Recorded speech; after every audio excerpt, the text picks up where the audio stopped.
What if Fire Emblem was a DND? Well, let me tell you, it already is. Hey guys, what's up? My name's Jake, and today I'm gonna tell you why Fire Emblem is a DND. And I'm gonna point out 5 points that will prove and support my theory. So let's get started. Point number 1, avatars. So both D&D and Fire Emblem have avatars. Now it's a common thing to have avatars, make the guy who's playing select his character and all that. But D&Ds do have more options than Fire Emblems, but Fire Emblem still has avatars like Violet, Corrin, and Elir, so it still holds water, and that's the first point. 2. Luck and RNG. So both Fire Emblem and D&D have RNG system. So in Fire Emblem, RNG plays a huge role in all the mechanics, skills proccing, hits, crits. All of that is all dependent on RNG, and there's so much more that's dependent on RNG that you just can't control. rngesus will have to control all that. And D&D, you guys know D&D. They roll a dice, and if things happen, things happen. So yeah, that's point 2. Point 3, world building. So the third point is that world building.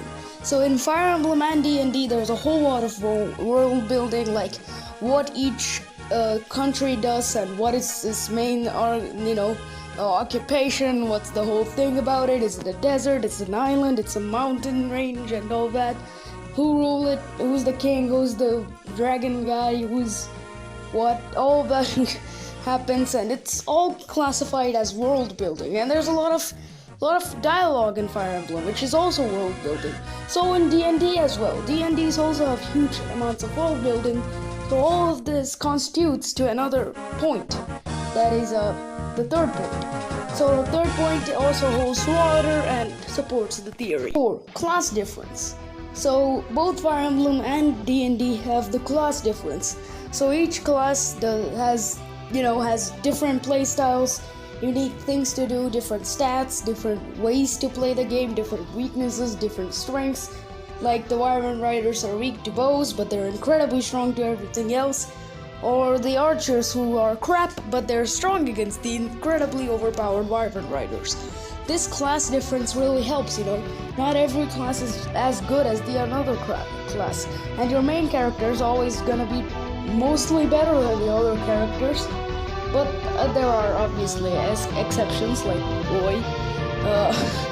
But anyway, and things like bards and stuff, they all play into this.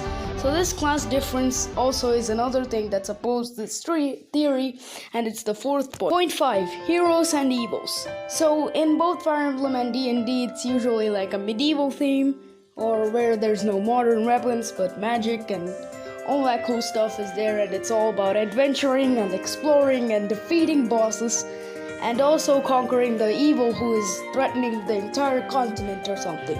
So you go from ragtag to hero.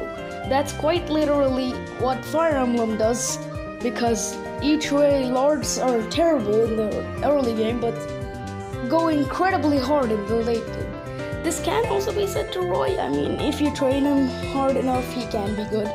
But even in D&D, your character starts with garbage stats and all that, and you have to work and get better until you defeat the evil, you become the hero of the continent, and you're the best guy ever.